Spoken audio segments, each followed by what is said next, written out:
there's no thought is a thought. Frustration is a mental event. So just observe that. There was a question here.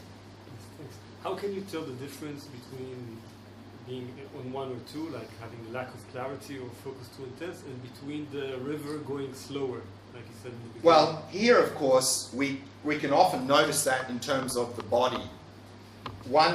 And often when we focus intensely, we tense the body. So different people tense the body in different places, but check like around, particularly around the eyes and the forehead, is very common that when we tense, we tend to tense this area. So if there's any tension here, it's a sure sign we've got too intense in our focus on the mind. And then the other part of the question. And then how do you know if you have a lack of clarity, or did the river really get slower? Again, it comes through experience. It comes through experience. You'll notice. That's like the example in this chart, the rabbit, which is the subtle dullness. So again, this comes with practice. That the more we develop our mindfulness, the more we will start to notice if there is a lack of clarity there. So that just comes with training to notice that. So if I feel clear and there is no thought, then maybe it is. Then just sit in that space. And one thing you can do then, because sometimes when we're here, it's actually also the reason is that we've lost interest in the practice and we're just going into dullness. So then what we can do is this, we can just generate a thought and watch that.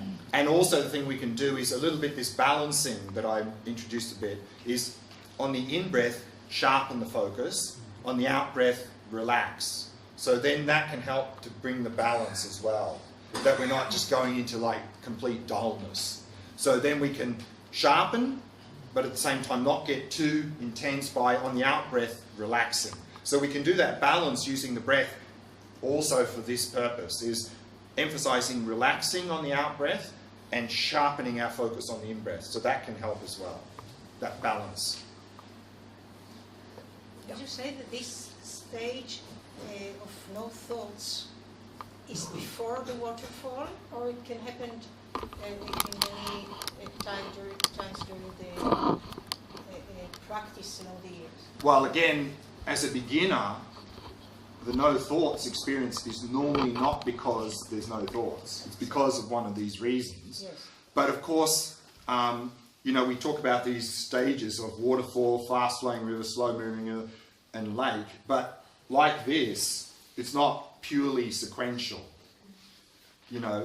That even like in this model, a particular day, let's say that normally we're on average at stage 3 or stage 2, say. On a particular day, you may actually have an experience like stage 4 or 5. And then on other days, you may have an experience like 1.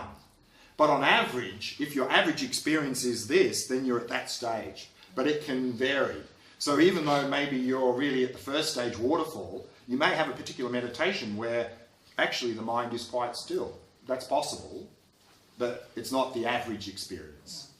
But what you'll notice as you progress, those will become more and more common, those experiences. Yeah.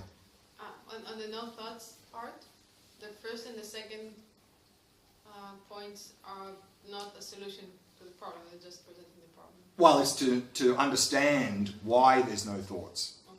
The solution to the first one, of course, is to relax. The second one is to sharpen the focus. Well, again, using the in-breath, you can use the in-breath to really sharpen the focus, but then usually we become too tense, so then on the out-breath we can relax. So we can sort of and that balance, even for very skilled meditators, on here, up stage 5 and 6, very advanced meditators, they're still struggling with this balance.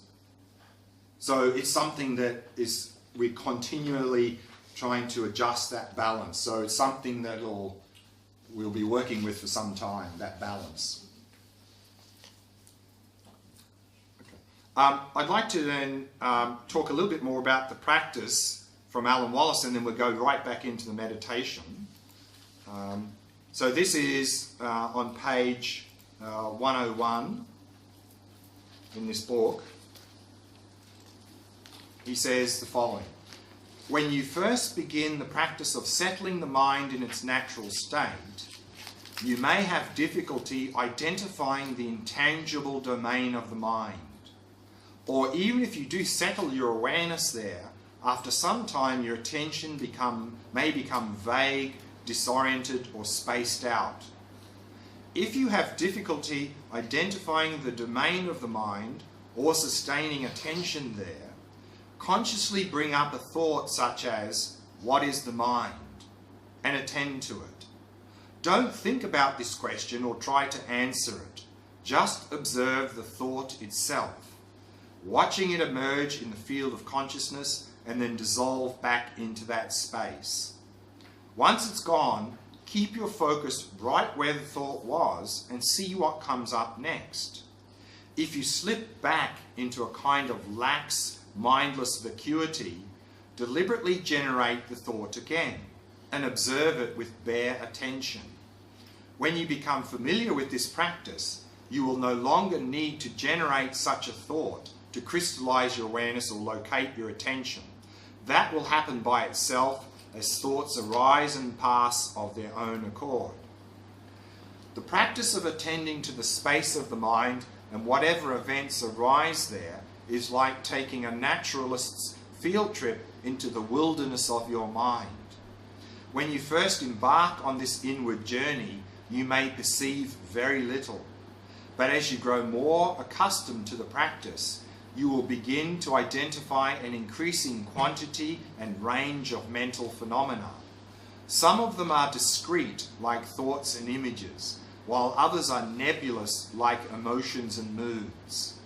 This practice provides you with experiential access to a domain that cannot be observed with any of the instruments of modern science or technology.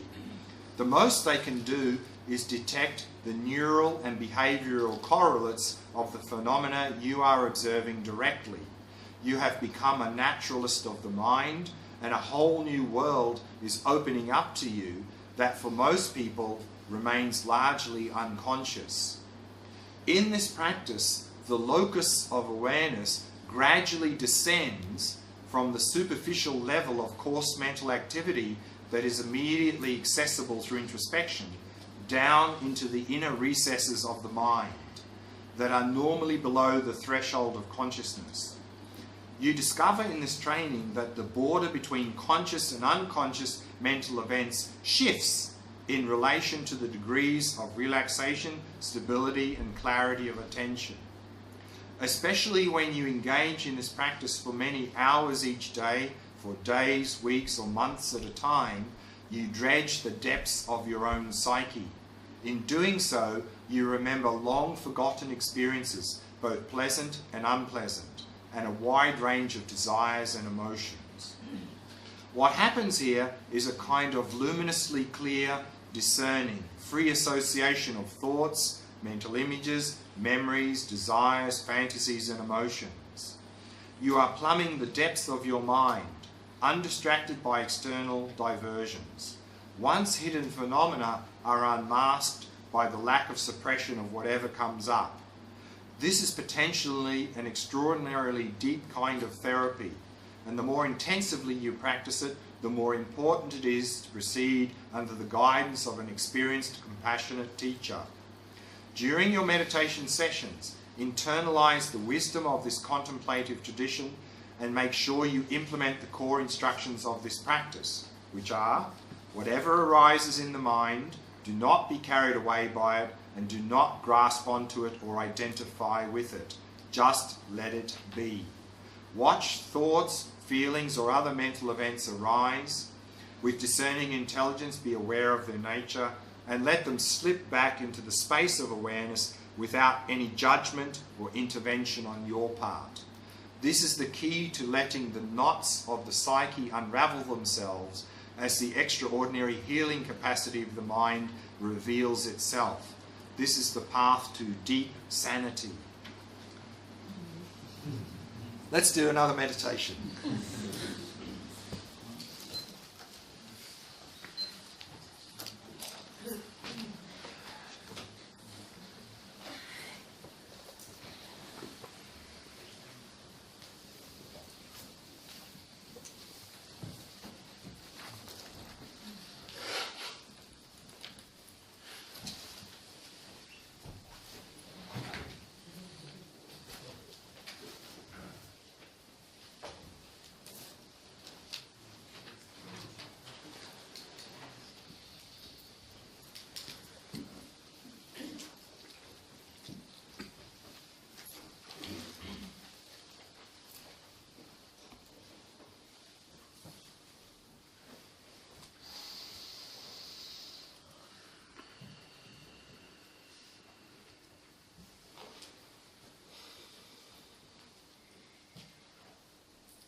So we begin by preparing the body,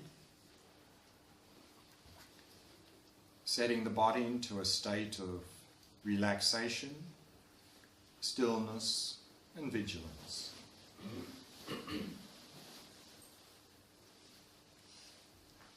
So a vigilant posture, of course, is one where we keep the back nice and straight,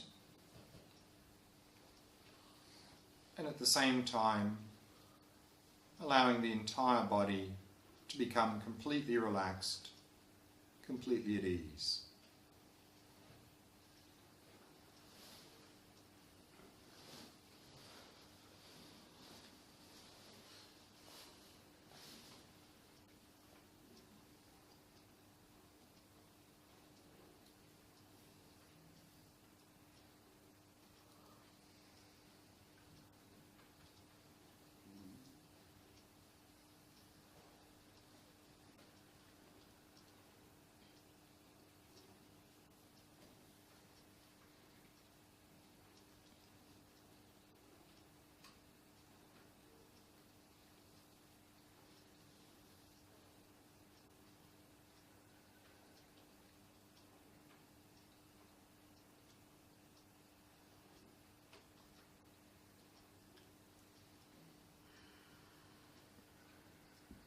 And allowing the breathing to settle into its natural rhythm. Not trying to control or regulate the breath in any way. Simply allowing it to flow naturally and effortlessly.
And then preparing the mind, setting it in a state of ease and relaxation. Not dwelling in the past, not anticipating the future. In particular, letting go of any expectations for this meditation. And simply allowing the mind to come to rest in the present moment. Focusing on the sensations of the breath throughout the body.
Now allow your eyes to be at least partially open, vacantly resting your gaze in the space in front of you,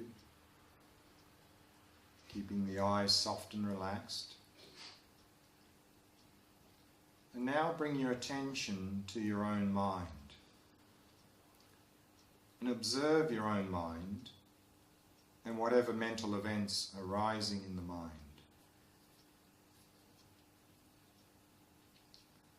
Simply be like an impartial observer or witness, without following thoughts, without trying to get rid of them. Simply observe them as they arise and pass, without grasping to them, without becoming distracted.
If you've got caught up in a thought and got carried away, remember the first thing to do is simply relax. Then release grasping onto that thought and very gently return to observing the mind.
If you find that you're constantly being carried away,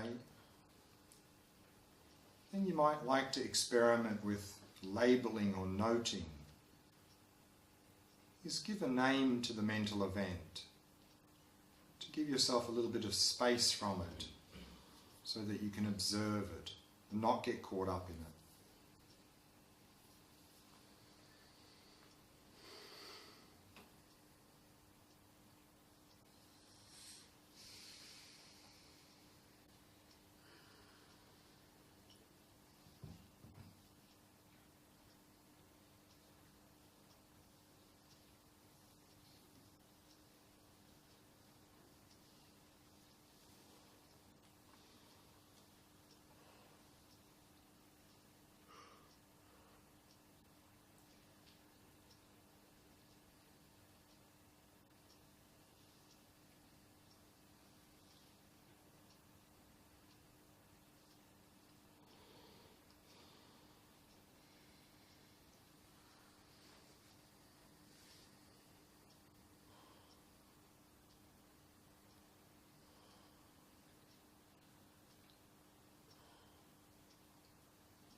if you find yourself becoming dull, spaced out, or you're perhaps not even sure what to focus on, then every now and again, deliberately generate a thought.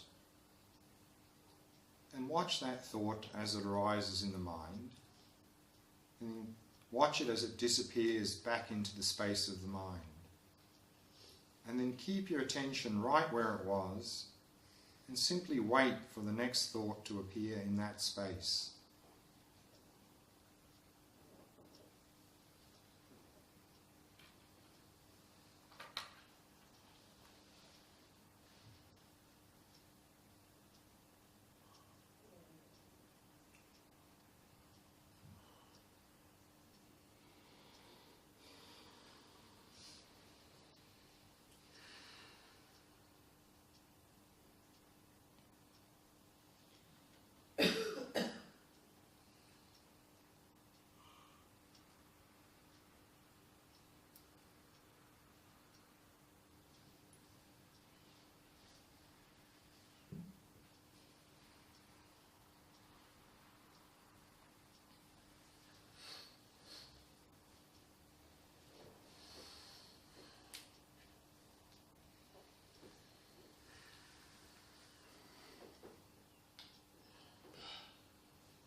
Or if you find that you're becoming bored or frustrated with the practice, then simply observe that boredom or frustration. Whatever mental event arises in the mind, observe it. Observing it arise and pass.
Now release all appearances and simply allow the mind to come to rest.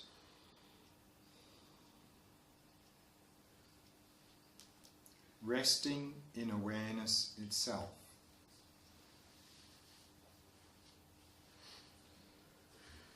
So without really doing anything at all, without even trying to meditate, just be. Don't do anything at all.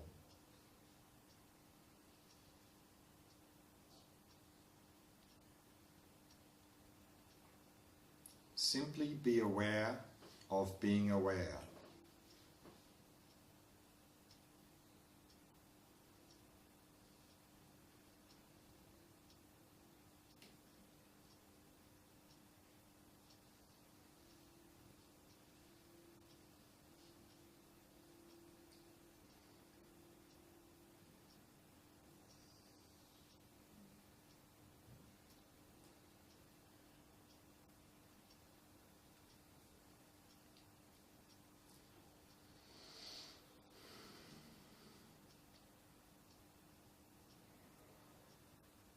Now all sorts of appearances will continue to arise, but now pay no attention to any appearance.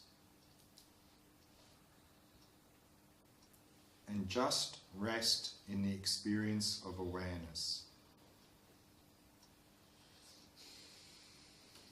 Simply being aware of being aware.